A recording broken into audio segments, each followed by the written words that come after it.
जब भी कभी कोई बच्चा पैदा होता है या हमारी जो नॉर्मल आर्टरीज होती है वो बिल्कुल इस तरह की होती है जिसमें कि कोई भी कोलेस्ट्रॉल डिपॉजिट नहीं होता, बिल्कुल स्मूथ होती है। ये नॉर्मल वेसल है या नॉर्मल आर्टरीज है जिसके बारे में हम बात करते हैं कि भाई नाड़ियों में ब्लॉक आ गया, ये हो गया और हार्ट अटैक आ गया, सारी चीज़ें। तो शुरुआत कहानी यहाँ से होती है कि जब भी हमारी जो नॉर्मल आर्टरीज होती है वो बिल्कुल इस तरह की होती है। जैसे जैसे ग्रो करते हैं तो इसके अंदर कोलेस्ट्रॉल डिपॉजिट होना शुरू हो जाता है, और ये जो येलो वाला पार्ट है, लिपिड लिखा हुआ है, ये कोलेस्ट्रॉल है। ये किस एज पे शुरू हो जाता है? तो जो महाधमनी है, मुख्य धमनी होती है जिसको अओर्टा भी बोलते हैं, ये 10 साल की एज में अमूमन डिपॉजिट होना शुरू हो जाता है। हार्ट की नाड़ियों के अंदर अप्रॉक्सीमेटली 10 से 16 साल के बीच में कोलेस्ट्रॉल का डिपोजिशन शुरू हो जाता है। शुरुआत की स्टेज में ये माइक्रोस्कोपिक होता है। माइक्रोस्कोपिक यानी अगर हम देखेंगे कि भाई हाँ कट करके उसका टिश्यू माइक्रोस्कोप में चेक करके देखेंगे, या कई बार थोड़ा सा बड़ी साइज़ का होता है तो येलो येलो पार्ट आर्टरीज के अंदर दिखाई देता है, वो कोलेस्ट्रॉल जो डिपॉजिट था उसको फैटी स्ट्रिक्स बोलते हैं। हर चीज़ का एक इम्पॉर्टेंस है। ये स्लाइड बताने का मतलब क्या है कि कई लोग मेरे पास में आते हैं, 80 साल के जो सज्जन हैं, उनके एंजियोप्लास्टी कर दी सपोज कीजिएगा, और फिर वो कहते हैं कि साहब इनको खाने पीने में क्या परहेज़ करना है, ये करना है, और उनको वो है ना सूखी रोटी खिला रहे हैं। 80 साल की एज में जाकर के कोई परहेज़ करे, मैं तो किसी को भी सलाह नहीं देता हूँ कि भाई 80 साल में जाकर के उनको सूखी रोटी खिलाएं या उनको सिर्फ दलिया ही दे रहे हैं, उनको नॉर्मल लाइफ जीने दें। ये इसलिए बताया गया है कि ये जो फैटी स्ट्रिक्स डिपॉजिट होती है जो 10 से 16 साल के बीच में होती है, तो यानी आपके जो परहेज हैं, जो हम बात करते हैं कि नहीं 40 साल 45 साल या 50 साल तक तो खा लो, उसके बाद में परहेज करने की सोचेंगे, तो ये बिल्कुल ऐसे है कि आपने 10-15 साल तो पूरी गाड़ी को अच्छी तरह से दौड़ा लिया, कच्चे में चला लिया, स्पीड पे चला लिया, बार बार ब्रेक लगा रहे हो, और जब गाड़ी ख़राब होने को आ गई फिर आप कहते हो कि नहीं अब मेरे को है ना संभल करके चलना चाहिए। सो ये जो 10 to 16 ईयर की एज में ये डिपोजिशन शुरू होता है, तो परहेज भी हमारे तभी से शुरू हो जाने चाहिए। इसके अपोजिट क्या हो रहा है, आजकल के बच्चे हैं, कभी भी एक फ़ोन कॉल पे रात को पिज़्ज़ा भी आ जाएगा, बर्गर भी आ जाएगा, 24 घंटे सर्विसेज अवेलेबल है। तो आप ये जो स्लाइड है ये सिर्फ आप लोगों के लिए है कि आपके जो बच्चे हैं वो एटलीस्ट जंक फूड है, ऑयली फूड है, उन सबको अवॉइड करेंगे तो इसके बढ़ने की प्रोग्रेशन कम होएगी। क्योंकि कब से शुरू हो रहा है ये 10 से 16 साल की एज में ये डेवलप होने शुरू हो जाते हैं। जैसे जैसे और ज़्यादा आगे बढ़ते हैं 70% 80% जब आर्टरी ब्लॉक हो गई, ये आर्टरी का ल्यूमन है, ये कोलेस्ट्रॉल डिपॉजिट होता गया, पहले बिल्कुल स्मूथ थी, थोड़ा सा डिपॉजिट हुआ और ज़्यादा डिपॉजिट हुआ, उसने ब्लड के फ्लो को ऑब्स्ट्रक्ट करना शुरू कर दिया। तो शुरू में जब 70-80% ब्लॉक होता है, उस कंडीशन में क्या होता है कि आप कोई भी एक्जर्शन करेंगे, कोई भी काम करेंगे, कोई फिजिकल एक्टिविटी करेंगे, सपोज कीजिएगा आप दौड़ लगा रहे हैं, स्विमिंग कर रहे हैं, साइकिलिंग कर रहे हैं, चल रहे हैं, सीढ़ियाँ चढ़ रहे हैं, तो आपको सांस फूलना शुरू हो जाएगा, क्योंकि इसमें से ब्लड का फ्लो कम हो रहा है, उसने रास्ते को जाम कर दिया। ठीक है, अब कंडीशन नेक्स्ट जो आती है उसमें कि ये कंडीशन और भी क्रिटिकल हो गई और 90-95% ब्लॉक हो गया, कहीं पे ये रप्चर हुआ, यहाँ पे खून का थक्का जमा और एकदम से हार्ट अटैक आ गया, यानी नाड़ी को उसने कम्प्लीटली बंद कर दिया। सो इस कंडीशन में कई बार रेस्ट एंजाइना ने बैठे बैठे भी एंजाइना शुरू हो जाता है, और इस कंडीशन को हम मेजर हार्ट अटैक कहते हैं। जब भी हार्ट अटैक आता है तो किस तरह से मैनिफेस्ट कर सकते हैं? अप्रॉक्सीमेटली ये मान के चलेगा कि 4 तरह से मैनिफेस्ट हो सकते हैं। सडन कार्डियक कोलैप्स, यानी आपको पता भी नहीं चला, या हल्का फुल्का कुछ हल्का दर्द हुआ, पसीना आया, कुछ घुटन सी हुई, अगले 3 से 5 मिनट के अंदर अंदर पेशेंट कोलैप्स कर गया और आपको पता भी नहीं चला कि हुआ क्या कारण था, आप कारण ढूंढते ही रह गए। एक्यूट कोरोनरी सिंड्रोम, यानी आपको अटैक आया, आप अस्पताल गए, आपका ट्रीटमेंट हुआ, एक्यूट कोरोनरी सिंड्रोम यानी एक्यूट एमआई हार्ट अटैक आ गया। एक्सर्शनल एंजाइना, एक्सर्शनल एंजाइना यानी आप बैठे हुए हैं तब कोई प्रॉब्लम नहीं हो रही है, बट आप जब भी चलेंगे, सीढ़ियाँ चढ़ेंगे, वॉकिंग करेंगे, तो आपको एक्सर्शन पे, एक्सर्शन चाहे फिजिकल एक्सर्शन हो चाहे मेंटल एक्सर्शन हो, दोनों से हार्ट अटैक प्रिसिपिटेट हो सकता है। सो एक्सर्शनल एंजाइना यानी सीने में दर्द जब भी आप कोई भी फिजिकल एक्टिविटी करते हो। And heart failure, heart failure ऐसी कंडीशन है जिसमें हार्ट में अगर मेजर हार्ट अटैक आ गया और हार्ट की पंपिंग कैपेसिटी, जो कि हम नॉर्मल मानते हैं कि 50 से 70% के बीच में हार्ट की नॉर्मल पंपिंग कैपेसिटी होती है, अगर वो मेजर हार्ट अटैक में कम हो गई है, 35% या उससे नीचे चली गई है, तो फिर पेशेंट को थोड़ा सा चलने फिरने पे भी तकलीफ आ सकती है। जब हार्ट का फंक्शन सपोज की जाके 20 से 25% रह गया, तो उसको बार बार हॉस्पिटलाइजेशन करने की ज़रूरत पड़ सकती है। उसको सांस फूलेगा, लंग्स के अंदर पानी भर जाएगा, पाँव में सूजन आ जाएगी, चेहरे पे सूजन आ जाएगी, तो वो हार्ट फेलियर के लक्षण होते हैं। हार्ट अटैक को दो पार्ट्स में डिवाइड कर सकते हैं, one major heart attack, second minor heart attack.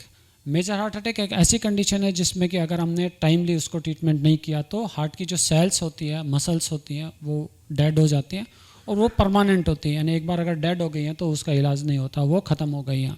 सो टाइमली ट्रीटमेंट इसमें बहुत ज़रूरी है, अदरवाइज़ परमानेंट डैमेज होने की संभावना रहती है। ये हार्ट है, हार्ट में ये आर्टरी, ये नाड़ी दिखाई हुई है, और ये जो ब्लैक वाला पार्ट है, ये ब्लैक वाला पार्ट है कि ये नाड़ी बंद हुई होगी और ये इसने इस हिस्से को डैमेज कर दिया। ब्लड का फ्लो जब ऊपर से नीचे आ रहा और यहाँ पे आर्टरी ब्लॉक हुई तो इतना हिस्सा चला गया। सो इस तरह की कंडीशन होने की संभावना रहती है।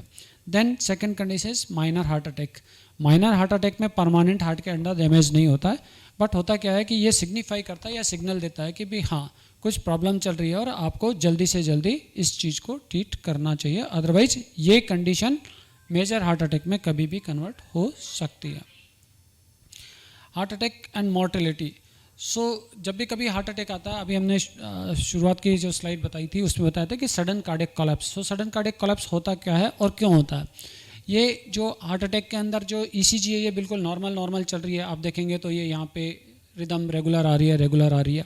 देन सडनली इस कंडीशन जाते जाते ये वेंट्रिकुलर फिब्रिलेशन, यानी जो ये वाला पोर्शन है इसके अंदर हार्ट की जो रिदम है वो अप्रॉक्सीमेटली 200 से 250 के बीच में पहुँच गई।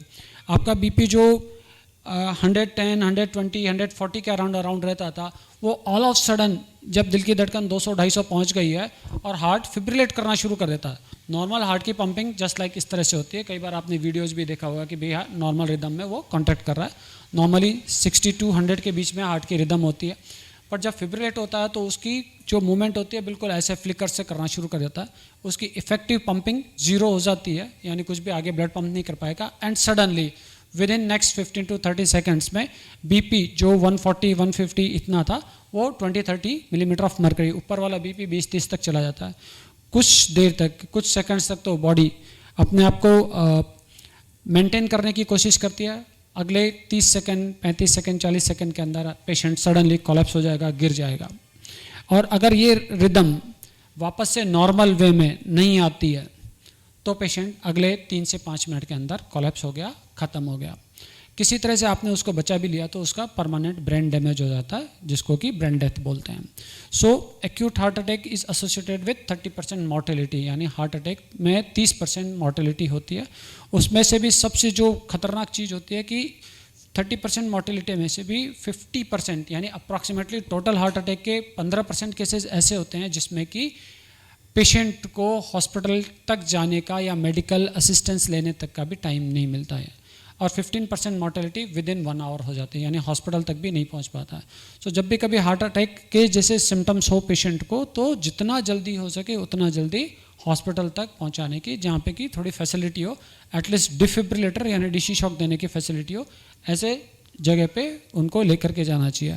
जितना ज़्यादा डिले करते हैं उतना ही ज़्यादा हार्ट अटैक के कॉम्प्लिकेशंस डेवलप होने के चांसेस बढ़ जाते हैं। ये जो वेंट्रिकुलर फिब्रिलेशन होता है इसको कैसे चेंज कर सकते हैं, या एक अगर आपकी किस्मत अच्छी हुई स्पॉन्टेनियसली रिवर्ट हो जाता है कई बार। दैन सेकेंड चीज़ कि इस कंडीशन के लिए हमें डीसी शॉक की ज़रूरत पड़ती है। ये जो आपने देखा भी होगा कि हम बिजली के शॉट लगाने या शॉक लगाने के लिए बात करते हैं। सो वो वेंट्रिकुलर फिब्रिलेशन अगर है तो आपने शॉक लगा करके उसको कन्वर्ट कर दिया तो पेशेंट की जान बच सकती है। बट प्रॉब्लम यह है कि आपके घर पे अगर ये प्रॉब्लम हो रही है, आप हॉस्पिटल तक लेकर के जाएंगे, उस दौरान में कम से कम 10 से 15 मिनट मिनिमम से मिनिमम इसमें ज़रूरत पड़ती है। सो उस चीज़ को थोड़ा सा डिफ़िकल्ट है। बट जब भी कभी किसी पेशेंट को जो कि घर के अंदर कोलैप्स ही हो गया हो, आप कंटिन्यू CPR करें। CPR बहुत इंपॉर्टेंट है, जिसमें कि आप अपने जो लोअर स्टर्नम है, ये जो बीच वाली हड्डी है, इसके जो बीच वाला पोर्शन, नीचे वाला पोर्शन है, इसको 100 की रेट पे कंप्रेस करें। और कंप्रेस कितना करना है? एटलीस्ट 2 इंच तक आपको उसको कंप्रेस करते रहना है। किस रेट पे? एटलीस्ट 100 बीट्स पर मिनट, 100 पर मिनट के अंदर 100 बार आप अगर कंप्रेस करते रहेंगे और उस कंप्रेशन के साथ में आप पेशेंट को अगर हॉस्पिटल तक शिफ्ट करते हैं CPR करते हुए, तो आपका ब्रेन के अंदर कुछ ब्लड की सप्लाई जाती रहेगी, उसकी वजह से पेशेंट का ब्रेन डेड होने से बच जाएगा। अदरवाइज क्या होता है कि हम लेकर के चले भी गए, उसका CPR भी कर दिया, उसको वेंटिलेटर पे भी ले लिया, सारा सब कुछ नॉर्मल हो गया, बट उसका ब्रेन काम नहीं कर रहा, क्योंकि बॉडी के अंदर 3 बहुत इंपॉर्टेंट ऑर्गन्स होते हैं जो कि अगर ब्लड की सप्लाई प्रॉपर नहीं हो तो तुरंत अफेक्शन उसमें इफेक्ट आता है. So first is brain. Brain बहुत इंपॉर्टेंट पार्ट है. Second is heart and third is kidney. So तीनों में तुरंत इफेक्ट आना शुरू हो जाता है अगर उनको ब्लड की सप्लाई प्रॉपर नहीं मिले तो. और अगर आप चले भी गए, आपके पेशेंट को वेंटिलेटर पे लेकर के उसकी रिदम भी ठीक हो गई, एंजियोप्लास्टी भी हो गई, सारा सब कुछ हो गया, बट अगर ब्रेन डेड हो गया तो उसकी रिकवरी करना मुश्किल हो जाता है और वो पेशेंट वेजिटेटिव स्टेट में चला जाता है. एक सिंपल वर्ड में या लोकल लैंग्वेज में बात करूँ तो वो जिंदा लाश हो जाते हैं. क्योंकि आप उसको खाना अगर राइल्स ट्यूब से दे रहे हैं, वो भी खाना भी पच रहा है, मोशन भी आएगा, यूरिन भी बन रहा है, बीपी भी मेंटेन कर रहा है, सारा सब कुछ है, बट वो आपसे कम्युनिकेट नहीं कर रहा, वो बिल्कुल लेटा हुआ ही है, कोई रेस्पॉन्ड नहीं कर रहा. सो वो एक तरह से जिंदा लाश हो गया. सो उससे बचने के लिए, ब्रेन डेड होने से बचने के लिए बहुत ज़रूरी है कि आप किसी भी पेशेंट को जो कि कोलैप्स हो जाए, सीपीआर करते करते हॉस्पिटल तक लेकर जाएं ताकि उसके ब्रेन को हम काफ़ी हद तक बचा सकें. इसमें रेट ऑफ सडन डेथ और कार्डियक अरेस्ट पोस्ट एमआई यानी हार्ट अटैक के बाद में अगर हम बात करें कि भाई किस तरह से ये इम्पॉर्टेंट होता है कि जितनी जल्दी हो सके ट्रीटमेंट कराएं. वो इसलिए इम्पॉर्टेंट होता है कि जितना डिले हम करते जाते हैं अगर ट्रीटमेंट में, सपोज कीजिएगा उसको दवाई देने की ज़रूरत है या उसकी एंजियोप्लास्टी करने की ज़रूरत है, और अगर हम डिले कर रहे हैं तो धीरे धीरे जितना टाइम डिले होता जाता है उतनी ही सेल्स डैमेज हो जाती है. एक छोटा सा एग्जांपल लाइक कि भाई आपका कहीं पे आग लग गई और आप खड़े खड़े सोचे जा रहे हो कि नहीं, हाँ मैं फायर ब्रिगेड वाले को बुलाऊं या मेरे पास से पानी कहीं अरेंज करूं या करूं, और आप सोचने में टाइम, आपके पास में पानी रखा हुआ है बट फिर भी आप सोचे जा रहे हैं कि अभी क्या करूं, और पता चला कि उसने जो छोटी सी एक कोने में आग लगी हुई थी उसने पूरे कमरे को इन्वॉल्व कर लिया और सारा सब कुछ जल गया. उसके बाद में आप सोच रहे हो कि चलो फायर ब्रिगेड को बुला लेते हैं या आप पानी डालता हूँ. सो time is muscle, time is very important. Time के साथ में अगर हम काम करेंगे तो हम हार्ट को बचा सकते हैं. और अगर टाइम डिले होता गया तो कई लोगों का हार्ट क्या है 25% हो गया, 20% हो गया, उसके बाद में उनके मेडिकेशंस प्लस रिपीटेड हॉस्पिटलाइजेशन, बार बार हॉस्पिटल जाने की ज़रूरत पड़ सकती है. और इम्पॉर्टेंट पार्ट है कि जितना डिले हम ट्रीटमेंट करते हैं उसके बाद में क्या होगा कि हार्ट अटैक में, जैसे आपने अगर एंजियोप्लास्टी भी करवा दिया, बाईपास भी करवा दिया, अगर हार्ट का फंक्शन 35% या उससे नीचे जितना होता जाता है उतने ही मोर्टेलिटी बढ़ती जाती है या सडन कार्डियक डेथ के चांसेस बढ़ जाते हैं. सो ये जो ग्राफ दिया गया है, ये ग्राफ इसीलिए दिया हुआ है, इसमें लेस देन 30% ये वाला पार्ट है. यानी इस अगर कोई पर्सन है जिसका कि हार्ट अटैक के बाद में 30% या उससे नीचे हार्ट का फंक्शन रह जाता है, उसकी मोर्टेलिटी देखिए बहुत ज़्यादा है. सेकेंड वाला 30 से 40 एंड ये 40 से ऊपर वाले जो कैटेगरी है उस हिसाब से दिया गया. हार्ट अटैक क्या कारण होते हैं, हम सभी जानते हैं कि भाई क्या कारण है क्या नहीं है. कुछ इंपॉर्टेंट कारण लाइक जैसे नॉन मॉडिफाइबल रिस्क फैक्टर जो कि हम चेंज ही नहीं कर सकते हैं, like advanced age. Advance age जैसे जैसे एज बढ़ती जाती है वो कोलेस्ट्रॉल डिपोजिशन के चांसेस बढ़ते जाते हैं. और देखा भी होगा ना अमूमन कि भाई हाँ जो एज बढ़ती जाती है तो ही हार्ट अटैक के चांसेस हो जाते हैं. बट अभी थोड़ा सा सिनेरियो चेंज हो गया और अभी थोड़े से यंग एज के अंदर भी हार्ट अटैक के चांसेस बढ़ रहे हैं. आदमियों में लेडीज़ के कंपैरिजन में हार्ट अटैक की संभावना ज़्यादा होती है. अप्रॉक्सीमेटली 55 ईयर की एज तक लेडीज़ जो हार्मोन्स होते हैं, लेडीज़ हार्मोन जो उनकी वजह से वो प्रोटेक्टेड रहती हैं. 55 के बाद में लेडीज़ के अंदर भी हार्ट अटैक का रिस्क बढ़ता जाता है. एंड 65 के बाद में आदमियों और औरतों में इक्वल इंसिडेंस होता है हार्ट अटैक का. सो शुरुआत के टाइम पे लेडीज़ के अंदर कम होते हैं, जेंट्स के अंदर ज़्यादा होते हैं. रेस नॉन वाइट पॉपुलेशन यानी इंडिया पाकिस्तान जो हमारी ये इंडियन सब कॉन्टिनेंट है जिसमें कि इंडिया, पाकिस्तान, बांग्लादेश, भूटान, बर्मा, इनमें वी आर जेनेटिकली ससेप्टेबल. हम हमारे अंदर जीन्स ऐसे हैं जिससे कि हमें हार्ट अटैक होने की संभावना ज़्यादा रहती है. यहाँ से जो लोग माइग्रेट करके यूएस या यूके भी चले गए हैं, उनके भी बच्चे हो गए, वो उसी एटमॉस्फेयर में पल रहे हैं, वहाँ का खाना खा रहे हैं, सारा सब कुछ होने के बाद में भी ये स्टडीज़ में पाया गया है कि यहाँ से जो माइग्रेट करके वहाँ पे गए हैं उनमें हार्ट अटैक की संभावना अभी भी ज़्यादा है. So we are genetically susceptible. Family history बहुत इंपॉर्टेंट है. फैमिली हिस्ट्री किसको कहते हैं, अगर लेस देन 55 ईयर किसी भी आदमी में और 65 ईयर की एज के नीचे किसी भी फीमेल के अंदर हार्ट अटैक आता है तो उसकी बाकी के फैमिली मेम्बर्स जो फर्स्ट डिग्री रिलेटिव्स का मतलब बताते हैं जो हम खून से रिलेटेड हैं. लाइक जैसे कोई एक पर्सन है तो उसके खून से रिलेटेड का मतलब हो गया कि उसके मम्मी पापा, उसके चाचा ताऊ, दादा दादी एंड उसके बाद में उसके मामा, मामी जी नहीं आते उसके रिलेशन में, तो मम्मी की तरफ से मामा हो गए, तो इस तरह से मामा जी, नाना जी, ये सारे सब फर्स्ट डिग्री रिलेटिव्स के अंदर आ गए हैं। तो इस तरह की अगर कहीं पे भी फैमिली हिस्ट्री है तो इन लोगों को ससेप्टेबिलिटी ज़्यादा होती है।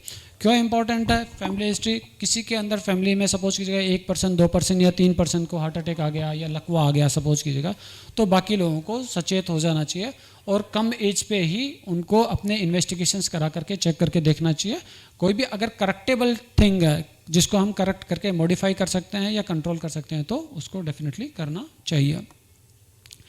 देन कंट्रोलेबल या modifiable risk factor, smoking, tobacco use, diabetes, hypertension, cholesterol high, sedentary lifestyle, eating and unhealthy diet, obesity, ये सारे सब कुछ रिस्क फैक्टर हैं, जिसमें भी 4 जो ऊपर वाले रेड वाले रिस्क फैक्टर्स हैं वो सबसे इंपॉर्टेंट रिस्क फैक्टर हैं। इन कन्वेंशनल रिस्क फैक्टर को इस तरह से मानते हैं कि जब भी कभी हार्ट अटैक होता है तो एटलीस्ट मोर देन 90% केसेस में इनमें से एक रिस्क फैक्टर ज़रूर से ज़रूर होता है, और जितने ज़्यादा रिस्क फैक्टर होंगे उतनी ही हार्ट अटैक की प्रोबेबिलिटी बढ़ती जाती है। सिम्टम्स ऑफ एंजाइना, किस तरह के एंजाइना के सिम्टम्स होते हैं? एंजाइना का सिम्टम्स हमारा सबसे बड़ा जो मिथ होता है वो ये होता है कि भाई हाँ, जो हार्ट अटैक का जो दर्द होएगा वो सिर्फ और सिर्फ लेफ्ट साइड के अंदर ही होएगा। सो इस तरह से नहीं होता। लोअर जो से लेकर के यानी नीचे वाले जबड़े से लेकर के नाभि के बीच तक के किसी भी हिस्से में आपको हार्ट अटैक की प्रॉब्लम या हार्ट के सिम्टम्स होने की प्रोबेबिलिटी होती है। ये कई लोगों में सिर्फ जैसे राइट साइड में दर्द हुआ और राइट आर्म में दर्द हुआ या सिर्फ पीठ में दर्द हुआ। कुछ लोगों के सिम्टम्स होते हैं कि जब भी वो वॉकिंग करेंगे या चलेंगे तो थ्रोट में कंजेशन होता है या थ्रोट हैवीनेस होती है या लोअर जॉ में पेन होता है। बट ये सब किस चीज़ से रिलेटेड होते हैं? They are related with mental और फिजिकल एक्सर्शन, यानी कोई भी फिजिकल एक्टिविटी आप करेंगे या अगर किसी तरह का स्ट्रेस लेंगे। कई बार सुना भी होगा कि उसने कोई बैड न्यूज़ सुनी और उसको हार्ट अटैक आ गया या वो भी ख़त्म हो गया, यानी उसको कहीं ना कहीं उसकी वजह से हार्ट अटैक प्रिसिपिटेट हो गया। सो लोअर जो से लेकर के और नाभि तक का हिस्सा कहीं पे भी हार्ट की प्रॉब्लम होने की संभावना रहती है। हाथ में जो खासकर ये जो 2 अंगुली की तरफ वाला हिस्सा है, ज़्यादातर केसेस में इस तरफ में जो हार्ट का दर्द होता है वो जाता है। मैक्सिमम केसेस में रेट्रोस्टर्नल एरिया यानी जो बीच की हड्डी होती है इसको स्टर्नम बोलते हैं। सो रेट्रोस्टर्नल एरिया बीच वाला हिस्सा होता है, सबसे ज़्यादा क्लासिकल सिम्टम्स वहाँ पे डेवलप होते हैं। होते क्यों हैं इससे बहुत इंपॉर्टेंट है कि कई बार क्या होता है कि हम ओवर थिंकिंग करना शुरू कर देते हैं। खासकर कई बार क्या होता है, मैंने यंग पेशेंट्स को देखा है कि उसका कोई फ्रेंड एक्सपायर हो गया यंग एज में ही या किसी पड़ोसी की डेथ देख ली और वो फिर क्या होता है छोटे छोटे दर्द के लिए कि मेरे सब इधर दर्द हो रहा है, मेरे यहाँ पे दर्द हो रहा है, पीठ पीछे दर्द हो रहा है। सो जब भी कभी एंजाइना का दर्द होएगा वो रिलेटेड होएगा एक्सर्शन से। सपोज कीजिएगा कि आप 5 किलोमीटर चल रहे थे पहले, अब आपको 2 किलोमीटर पे भी चलने में तकलीफ आ रही है, यानी आपको कार्डियक प्रॉब्लम हो सकती है, तो आपको इन्वेस्टिगेट करने की ज़रूरत है। अच्छा, दूसरी चीज़ है कि रिलेटिवली प्रिडिक्टेबल। प्रिडिक्टेबल मतलब कि ऐसा नहीं हो सकता कि आप 2 किलोमीटर चल रहे हैं और आप कल 5 किलोमीटर चले तो भी आपको दर्द नहीं हुआ, बट आज 2 किलोमीटर पे। सो ये जो क्रॉनिक स्टेबल एंजाइना होते हैं उनमें फिक्स्ड डिस्टेंस होती है, यानी आप जैसे 2 किलोमीटर पे चले और आपको सिम्टम्स हो रहे हैं तो आपको अगले बार अगले 2 week 3 week 4 week same symptoms आपके चलते रहेंगे। सो रिलेटिवली प्रिडिक्टेबल होते हैं। देन जब भी कभी दर्द होएगा तो एटलीस्ट 3 से 15 मिनट तक रहेगा, और जब भी आप बैठ जाएंगे या जीभ के नीचे रखने वाली जो टेबलेट होती है जिसको नाइट्रेट बोलते हैं, अगर वो काम में लेते हैं तो ये सबसाइड भी हो जाता है।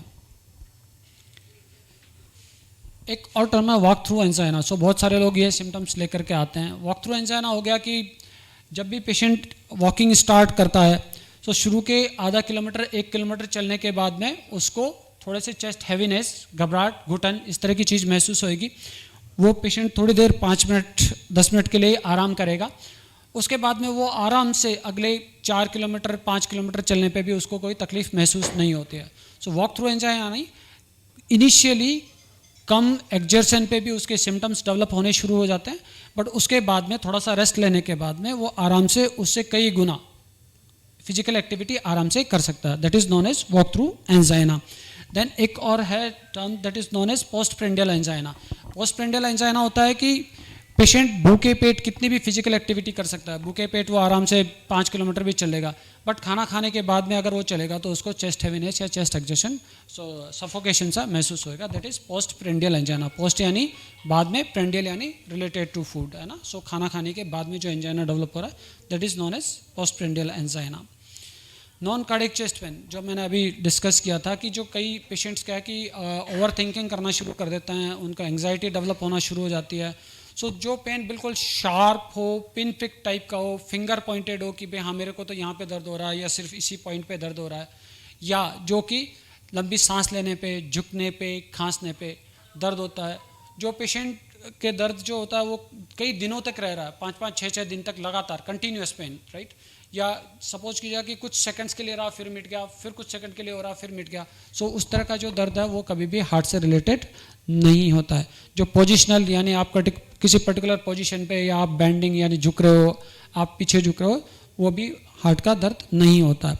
रैंडम ऑनसेट यानी जो एक्जर्शन से रिलेटेड नहीं है, कभी भी हो गया, बैठे बैठे भी हो गया, कभी चलते चलते भी हो गया, वो अगेन हार्ट से रिलेटेड नहीं है।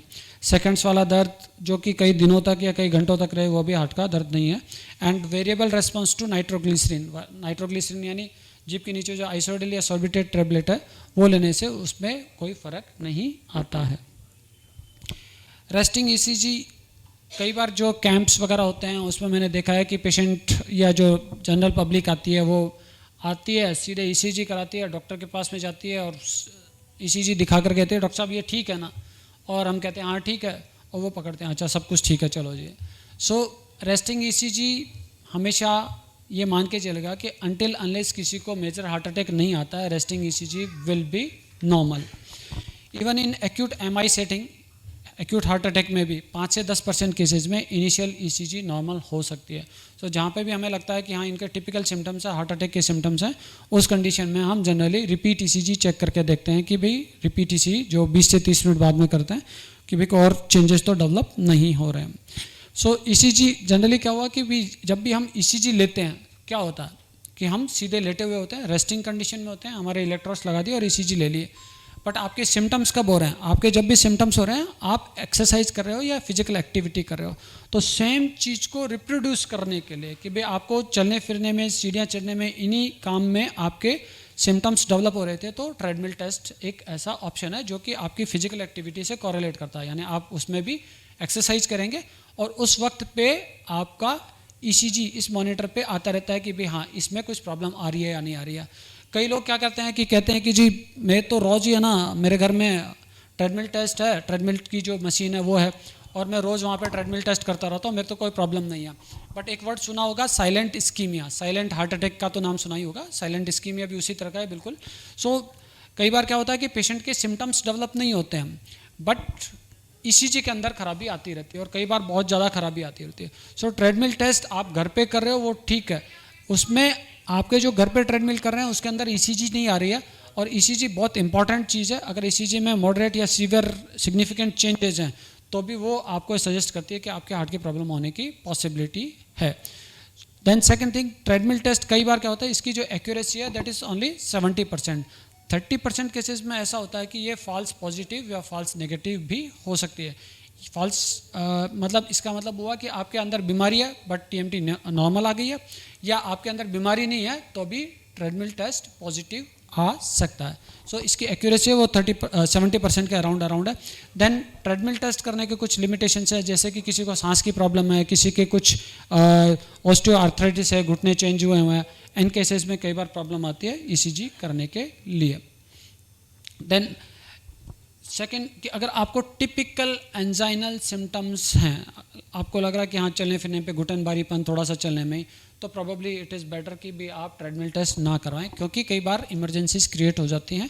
आप फिजिकल एक्टिविटी कर रहे हैं, पता चलता है कि उसी वक्त पे आपको हार्ट अटैक आ गया और आप कोलैप्स हो गए। एक बहुत बड़ा एग्जांपल, आई डोंट नो, आप तो मेडिकल साइड से न्यूरोलॉजिस्ट थे एसएमएस के डॉक्टर शर्मा, वो घर पे ट्रेडमिल टेस्ट कर रहे थे और ट्रेडमिल करते करते वो वहीं पे एक्सपायर हो गए। उनके बड़े ब्रदर कार्डियोलॉजिस्ट हैं, उसके बावजूद भी उनको बचाया नहीं जा सका। सो ये पॉसिबल है। देन एक इम्पॉर्टेंट चीज़ आप सब बोलोगे कि अब अगर आप 45 ईयर की एज के बाद में आप सोच रहे हैं कि मुझे अब पहले आपको टाइम नहीं मिला या आप अवेयर नहीं थे और अब आप सोच रहे हैं कि 45 के बाद में मैं थोड़ा सा फिजिकल एक्टिविटी शुरू करता हूँ, रनिंग, जॉगिंग, जो कुछ भी फिजिकल एक्टिविटी करना चाहते हैं, so probably it is better कि आप डॉक्टर से कंसल्ट करें, आप अपने पूरे टेस्ट करवाएं। टेस्ट करवाने के बाद में फिर आप अपनी फिजिकल एक्टिविटी या कोई भी एक्सरसाइज प्रोग्राम शुरू करना चाहते हैं तो उसके बाद में कीजिएगा, बजाय इसके कि डायरेक्टली आप एक्सरसाइज करना शुरू करें। लिमिटेशंस बताई दिया मैंने। इकोकार्डियोग्राफी इंपॉर्टेंट टूल है हार्ट की पंपिंग कैपेसिटी को देखने के लिए, जो अभी हमने शुरू में बात की थी कि भाई यहाँ 25% 30% हार्ट हो जाता है या किसी के वॉल के अंदर लीकेज है, ये सारा सब कुछ पता हमें इकोकार्डियोग्राफी से पता चलता है। बहुत सारे लोग आते हैं, जैसे हमारे हॉस्पिटल में भी जो पैकेजेस बने हुए हैं, एक 2300 एक 2900 रुपये का पैकेज है। 2300 रुपये के पैकेज में जो है ऑप्शंस होते हैं कि भाई इको या टीएमटी, 2900 में इको एंड टीएमटी दोनों आ जाते हैं। सो ज़्यादातर केसेस में देखा होगा कि अगर किसी ने 2300 का लिया है पैकेज और वो कहता है कि डॉक्टर साहब कौन टीएमटी करेगा, आप तो है ना इको करवा दो। सो इको ठीक है, echo can be normal even up to the age of 100 years, मतलब 100 साल के आदमी का भी हार्ट बिल्कुल नॉर्मल काम कर सकता है अनटिल अनलेस कि उनको कोई मेजर हार्ट अटैक नहीं आया हो। बट ट्रेडमिल टेस्ट की जो ख़राब होने की पॉसिबिलिटी है वो ज़्यादा होती है। तो जब भी कभी आप अगर टेस्ट भी करवाना चाहते हैं और अगर आपको ऑप्शन मिले तो प्रोबेबली बेटर है कि आप सबसे पहले ट्रेडमिल टेस्ट के लिए ऑप्ट करें रादर देन की इकोकार्डियोग्राफी के लिए। जो लोग इकोकार्डियो जैसे ट्रेडमिल नहीं कर सकते हैं उनके लिए स्ट्रेस इकोकार्डियोग्राफी करके और देख सकते हैं। सीटी एंजियोग्राफी, जिसका काफ़ी सारे लोग हैं ना बहुत ज़्यादा एंथुजियास्टिक रहते हैं कि भाई मेरे तो सीटी एंजियो करके देख लेता हूँ। सो सीटी एंजियोग्राफी अच्छा टूल है, इसकी एक्यूरेसी मोर देन 90% है, बट इसकी नेगेटिव प्रिडिक्टिव वैल्यू बहुत ज़्यादा है। नेगेटिव प्रिडिक्टिव यानी अगर सीटी एंजियोग्राफी ये कहती है कि आपकी आर्टरीज में कोई ब्लॉक नहीं है, यानी आपकी नाड़ियों में ब्लॉक होने की संभावना 99%, नहीं होने की संभावना 99 है, यानी वो नेगेटिव प्रिडिक्टिव वैल्यू यानी नहीं बोल रही है सीटी एंजियो तो नहीं आएगा एंजियोग्राफी में भी, ठीक है। बट ये अगर कहता है कि हाँ कहीं पे 20% 30% ब्लॉक है तो ये एंटायरली डिफरेंट हो सकती है। बहुत सारे केसेस हमारे पास में आते हैं जहाँ पे सीटी एंजियोग्राफी में 20-30% ब्लॉक लिखा है और वहाँ पे 80-90% ब्लॉक है। इसके अपोजिट भी मतलब कि सीटी एंजियोग्राफी ने तो बोला कि भाई हाँ यहाँ पे 90% ब्लॉक है और पता चलता है कि वहाँ पे 20-30% ब्लॉक है, तो इतना डिफरेंस आ जाता है। सो सीटी एंजियोग्राफी में अगर आप करवाते भी हैं बाय द वे, तो अगर उसके अंदर ब्लॉक है तो आपको कंफर्मेशन के लिए कन्वेंशनल एंजियोग्राफी पे चले जाना चाहिए, पर्टिकुलरली अगर आपको सिम्टम्स हैं। देन अगर आपको टिपिकल सिम्टम्स हैं, यानी आप चल रहे हैं, आपको घुटन महसूस हो रही है, दबाव महसूस हो रहा है, बैठते हो आप आराम पड़ रहा है, आपको रूटीन की एक्टिविटी में भी तकलीफ आ रही है, तो बेटर है कि सीटी एंजियोग्राफी पे नहीं जाकर के आप सीधे ही कन्वेंशनल एंजियोग्राफी पे चले जाएं। दोनों में डिफरेंस, ये कन्वेंशनल एंजियोग्राफी है, सीटी coronary angiography. Conventional angiography is gold standard, यानी इसके सीटी एंजियोग्राफी के बेस पे आप कोई भी ऑपरेशन नहीं कर सकते, सीटी एंजियोग्राफी के बेस पे कोई भी एंजियोप्लास्टी बाईपास सर्जरी नहीं की जा सकती। अगर इसमें कुछ ब्लॉक भी आते हैं तो कन्फर्मेशन के लिए, क्या वर्ड यूज़ कर रहा हूँ, कन्फर्मेशन। सो कन्फर्मेशन के लिए आपको कन्वेंशनल एंजियोग्राफी पे जाने की ज़रूरत पड़ेगी। देन बाकी इसको एक इन्वेजिव एक ऐसा चीज़ है, क्योंकि इसके अंदर जो कन्वेंशनल एंजियोग्राफी है जो कि हाथ से या पाँव से करते हैं उसमें वायर वगैरह जाता है, कैथेटर जाता है, तो ये इन्वेजिव प्रोसीजर होगी, यहाँ आपके बॉडी के अंदर कुछ फॉरेन पार्टिकल जा रहा है। इसको अगर छोड़ दूँ तो बाकी सारी सब चीज़ें कन्वेंशनल एंजियोग्राफी के फेवर में जाती है। रीज़न बीइंग कि इसमें रेडिएशन एक्सपोजर लेस होता है, वहाँ पे आपका सीटी स्कैन में ज़्यादा रेडिएशन एक्सपोजर होता है, ठीक है। कॉन्ट्रास्ट की मात्रा सीटी एंजियोग्राफी में एटलीस्ट 100 ml कॉन्ट्रास्ट की ज़रूरत पड़ती है। कॉन्ट्रास्ट क्या चीज़ है, एक जो डाई होती है जो कि हम एंजियोग्राफी के लिए यूज़ में लेते हैं, वो किडनी के थ्रू निकलती है। सो अगर किसी की किडनी कॉम्प्रोमाइज़ है, किसी को डायबिटीज़ है, कोई ओल्ड एज है, तो उसकी किडनी के थ्रू जब ये डाई निकलती है तो कई बार किडनी को इंजरी कर देती है या किडनी की प्रॉब्लम क्रिएट कर देती है कि आपका क्रिएटिनिन बढ़ सकता है। इसमें लेस कॉन्ट्रास्ट, इसमें एटलीस्ट 100 ml, इसमें 40-50 ml के कॉन्ट्रास्ट में ही हम एंजियोग्राफी करके आ सकते हैं। कॉस्ट वाइज अगर हम बात करें तो conventional angiography is relatively cheap है। मैनेजमेंट प्लान मैंने बता दिया कि भाई हाँ आपका बाईपास या एंजियोग्राफी कुछ भी होगा, डिसीजन मेकिंग होगा तो वो कन्वेंशनल एंजियोग्राफी पे होगा, सीटी एंजियोग्राफी के बेस पे नहीं होगा। अभी हॉस्पिटल ने एक बहुत ही अच्छा हार्ट स्क्रीनिंग पैकेज स्टार्ट किया हुआ है। इस हार्ट स्क्रीनिंग टेस्ट में multiple battery of investigation is there, जिसमें CBC, fasting blood sugar, HbA1c, diabetes वाले सब लोग जानते होंगे। HbA1c 3 मंथ्स का जो एवरेज होता है ब्लड शुगर का वो है। Kidney function test, liver function, lipid profile, thyroid, urine routine, ECG, echo, chest x-ray, CT angiography भी इसके अंदर इंक्लूड की गई है, सबसे इम्पॉर्टेंट। और ये किस सीटी एंजियोग्राफी किन लोगों के लिए अच्छी है, उन लोगों के लिए जिनके की स्ट्रॉन्ग फैमिली हिस्ट्री है, स्मोकर है, डायबिटीज़ है, जो कि ये अपने आप को, या जो कोई जिनके मल्टीपल रिस्क फैक्टर है वो ये अपने आप को असेस करना चाहते हैं कि मेरे कोई ब्लॉक तो नहीं है। अगर सपोज कीजिएगा कहीं पे आपकी बॉडी के अंदर 20 से 30% भी ब्लॉक मिलता है तो हमें कुछ मेडिकेशंस एडवांस में शुरू कर देना चाहिए ताकि वो ब्लॉक आगे बढ़ने की संभावना उनकी कम हो जाए। सो उन लोगों के लिए ये सीटी एंजियोग्राफी बहुत इंपॉर्टेंट है, यानी स्क्रीनिंग प्रोग्राम के लिए। इसके अलावा लेडीज़ के लिए मेमोग्राफी, पेपिस्मेयर इसी के अंदर इंक्लूडेड है, यूएसजी भी है। सो ये इसकी कॉस्ट जस्ट 4,999 कॉस्ट है, जो कि बहुत ही रीजनेबल है। मतलब it is next to impossible कि आप मार्केट में इतनी सस्ती इस जो इतने सारे इन्वेस्टिगेशन है उसके साथ में आप करवा पाएंगे।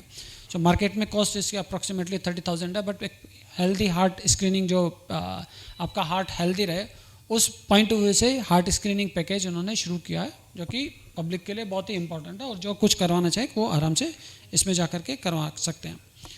न्यूअर टेक्नोलॉजीज़ की बात करूँ तो FFR एंड IVOS छोटे छोटे कुछ 2 लाइन है। FFR क्या चीज़ है? FFR एक ऐसे टेस्ट है, जो सपोज कीजिएगा मैंने एंजियोग्राफी किया, एंजियोग्राफी में किसी ने आर्टरी के अंदर 70% ब्लॉक है, मैं रिलेटिव ने कहा कि CD दे दीजिएगा, मैं अभी बाद में कराऊंगा। वो दूसरे डॉक्टर के पास में गए, दूसरे डॉक्टर के पास में जाकर के और बात की, डॉक्टर ने कहा नहीं नहीं ये तो 60% है, अभी तो चल नहीं दीजिएगा। वो कंफ्यूज हो गया, उसने कहा एक तीसरी ओपिनियन और ले लेता हूँ। तीसरे डॉक्टर के पास में गए, उन्होंने कहा नहीं ये तो बहुत टाइट है, ये तो 80% से भी ज़्यादा है। अब वो टोटली कंफ्यूज हो गया कि भाई 60%, 70%, 80% मुझे कराऊँ या नहीं कराऊँ। एक तरफ उसको डर लग रहा है कि कहीं मेरा हार्ट अटैक नहीं आ जाए, दूसरी तरफ उसको लग रहा है कि ऐसा नहीं हो कि अननेसेसरी को एंजियोप्लास्टी हो जाए। सो FFR के केस में जैसे ये सपोज कीजिए कि एक कोई लीजन है, सो इस लीजन में कुछ नहीं करना होता, एक यहाँ पे वायर डालते हैं, यहाँ का और यहाँ का प्रेशर चेक करते हैं।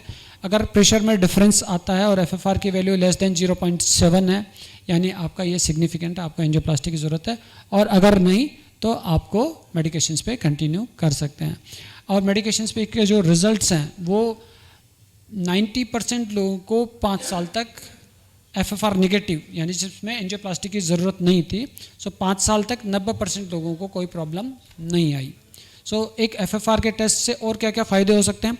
सपोज कीजिए आपकी सिंगल वेसल डिजीज़ थी, आप एंजियोप्लास्टी से बच गए। आपके ट्रिपल वेसल डिजीज़ थी, 3 नाड़ियों के अंदर रुकावट थी, आपने FFR किया, पता चला कि सिर्फ एक ही आर्टरी के अंदर तो ब्लॉक सिग्निफिकेंट है, बाकी 2 के अंदर अभी कुछ भी प्रॉब्लम नहीं कर रहा है। सो आपने जस्ट उस आर्टरी के अंदर एंजियोप्लास्टी की और आ गए, तो बाकी 2 नाड़ियों को आपने दवाइयों पे रख करके अपने आप चलते रहे। सो इस तरह से हम अननेसेसरी इंटरवेंशंस को अवॉइड कर सकते हैं। बट किन चीज़ों के लिए इंपॉर्टेंट है? ये इंटरमीडिएट लीजन्स होते हैं उनके लिए होते हैं। जो इंटरमीडिएट का मतलब है कि 50 से 70% वाले जो ब्लॉक होते हैं उनके लिए। कहीं पे क्लियर कट दिख रहा है कि हाँ 90-95% ब्लॉक है, उन चीज़ों के लिए ये इंपॉर्टेंट नहीं है। देन सेकेंड कि किसी पेशेंट को रिकरेंट एंजाइना ही हो रहा है, टिपिकल एंजाइना हो रहा है, तकलीफ हो रही है, उस केस में भी आपको इस पर जाने की जरूरत नहीं है, आप इंटरमीडिएट लीजन के लिए। IVOS इंट्रावेस्कुलर अल्ट्रासाउंड में आप आर्टरी की संरचना को देखते हो। इंट्रावेस्कुलर अल्ट्रासाउंड हम जानते हैं कि यहाँ प्रोब लगाया और आपने देख लिया कि भी पेट में क्या चल रहा है क्या नहीं चल रहा। इको भी एक तरह सा अल्ट्रासाउंड का ही फॉर्म है। सो एक छोटा सा प्रोब होता है जो कि आर्टरी के बिल्कुल अंदर चला जाता है और जाकर के ये देख लेते हैं कि भाई यहाँ पे इतनी नाड़ी ब्लॉक हैं। सो फर्स्ट उसका असेसमेंट हो जाता है। ब्लॉक के बाद में भी ये और पता चलता है कि उस आर्टरी के अंदर कोई चूना तो नहीं जमा पड़ा हुआ और उसके अंदर और कुछ स्पेशल टेक्निक्स की ज़रूरत नहीं है। लाइक जैसे कि इस आर्टरी के अंदर ये चूना जमा पड़ा हुआ है, इसमें रोटाब्लेशन की ज़रूरत है। रोटाब्लेशन से उस जो कैल्शियम है उसको कट करने का काम करता है। ये FFR OCD भी ठीक उसी तरह से एक डायग्नोस्टिक टूल है आर्टरीज को देखने के लिए। जहाँ पे भी कहीं आर्टरीज कैल्सिफाइड होती है, पहले के ज़माने में क्या होता था कि आर्टरी के अंदर चूना जमा पड़ा हुआ है, ये कैल्सिफिकेशन है, तो सीधे सीधे ये बाईपास के लिए एडवाइस कर दिया जाता था। बट अब टेक्नोलॉजी चेंज हो गई है, कहीं पे भी आर्टरी अगर बहुत कैल्सिफाइड भी है तो भी हम रोटाब्लेशन करके या IVL इंट्रावेस्कुलर लिथोट्रिप्सी करके उस कैल्शियम को ब्रेक करके और हम एंजियोप्लास्टी कर देते हैं। जो नेक्स्ट इम्पॉर्टेंट स्लाइड्स हैं उसमें किस एज पे हमें अपनी स्क्रीनिंग करना शुरू कर देना चाहिए कि भाई हाँ हम हेल्दी रहें आगे के लिए। शुरुआत की स्लाइड्स में मैंने बताया था कि जब भी कोई कोलेस्ट्रॉल डिपोजिशन शुरू होता है जिसको हम फैटी स्ट्रिक्स बोलते हैं, वो 10 से 16 साल की एज में ही डेवलप होना शुरू हो जाता है। सो लिपिड स्क्रीनिंग यानी आप लिपिड यानी कोलेस्ट्रॉल की जांच, कोलेस्ट्रॉल में आपका सारे आ गए, HDL cholesterol, LDL total cholesterol, triglyceride, VLDL, ये सारे सब कुछ हैं, उसके लिपिड स्क्रीनिंग बोलते हैं। So at the age of 20 years पे एक बार शुरू हो जाना चाहिए। यानी आपको सबसे पहले अपना एक लिपिड प्रोफाइल 20 साल की एज में ज़रूर से ज़रूर करवा करके देख लेना चाहिए।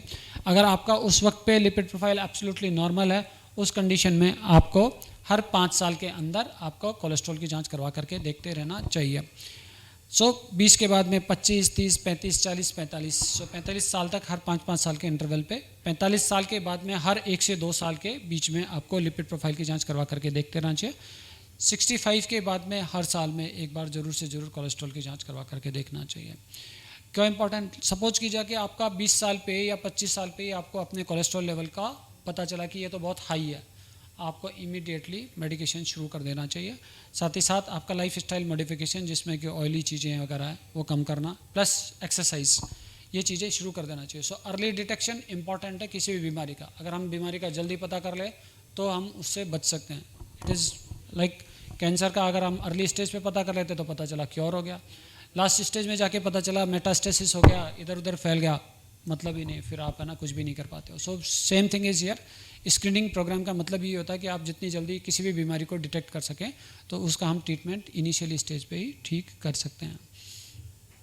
डायबिटीज़ के लिए पहले 45 मानते थे कि भाई हाँ 45 साल के बाद में स्क्रीनिंग करके देखना चाहिए, बट अभी जो नई गाइडलाइंस है वो कहते हैं कि 35 ईयर की एज पे ही डायबिटीज़ का स्क्रीनिंग करना शुरू कर देना चाहिए। और आपको पता होना चाहिए कि वर्ल्ड में इंडिया पॉपुलेशन वाइज नंबर 1 पे आ गई है, चाइना को भी पीछे छोड़ दिया, और डायबिटीज़ में हम नंबर 2 पे हैं। चाइना के बाद में सबसे ज़्यादा डायबिटीज़ के पेशेंट्स इंडिया के अंदर हैं, और ये फ्यूचर में और बढ़ने की संभावना तो कोई ताज्जुब नहीं कि हम कुछ टाइम के बाद में नंबर 1 पे डायबिटीज़ के अंदर भी आ जाएं। सो 35 ईयर की एज में एक बार आपको ज़रूर से ज़रूर ब्लड शुगर चेक करके देख लेना चाहिए, fasting and PP. So hypertension again कुछ 18 साल कुछ 20 साल गाइडलाइन डिफरेंट कहती हैं, बट अगेन मतलब 18 से 20 साल के बीच में हाइपरटेंशन जरूर से जरूर चेक करके देख लेना चाहिए आपका बीपी। और अभी रिसेंटली मेरी प्रैक्टिस में भी बहुत सारे यंग पेशेंट्स आते हैं जिनको खासकर सिम्टम्स होते हैं। सिम्टम्स हाइपरटेंशन के बहुत ज़्यादा नहीं होते हैं, most of the time hypertension remains asymptomatic, कोई भी सिम्टम नहीं होता। जो सिम्टम्स होते हैं उनमें हेडेक होना, so headache is one important symptom. जो अगर कई बार पेशेंट क्या होते हैं कि उनको हेडेक हो रहा और पता चलता है कि वो न्यूरोलॉजिस्ट के पास में जा रहा है, और न्यूरोलॉजिस्ट अनफॉर्चुनेटली बहुत सारे, हमारे डॉक्टर साहब तो नहीं है, बहुत अच्छे हैं ये तो, पर बहुत सारे डॉक्टर साहब बिना बीपी चेक किए पता चला कि उसको देखा कि हाँ हेडेक है, चलो ठीक है आपको माइग्रेन हो गया, और माइग्रेन की दवाई वो खाए जा रहा है, और अचानक से कभी किसी अच्छे डॉक्टर के पास में पहुंच गया और पता चला कि उसका बीपी चेक हुआ और बीपी पता चल रहा है कि 200 140 160 बीपी देखे हुए हैं। नीचे वाला 160 बीपी, ऊपर वाला 200 बीपी, 300 भी जब ऊपर फुलाया तो उसके ऊपर जा नहीं रहा था, इतना देखा। सो इतना ज़्यादा बीपी आप जैसे ही उसको कंट्रोल करते हो पता चला कि उसका हेडेक वेडेक सारा सब कुछ ख़त्म हो गया और उसको माइग्रेन की दवाई की भी ज़रूरत नहीं पड़ी। तो अगर सिम्टम्स हैं तो उसको ज़रूर से ज़रूर चेक करके देखना चाहिए। सो 18 से 20 साल में आपको ज़रूर से ज़रूर चेक करके देख लेना चाहिए। प्राइमरी प्रिवेंशन पहले एस्पिरिन, बहुत सारे अभी भी ओल्ड एज में पुराने डॉक्टर्स हैं जो सजेस्ट करते हैं कि भाई एस्पिरिन दे दो, ये कर दो, बट 60 साल की एज के बाद में unnecessary aspirin should be avoided, क्योंकि एस्पिरिन के साइड इफेक्ट होते हैं जिसमें कि ब्लीडिंग रिस्क वगैरह होना शामिल है। यंग एज में अगर उसको रिस्क फैक्टर हैं तो डेफिनेटली वी कैन डू।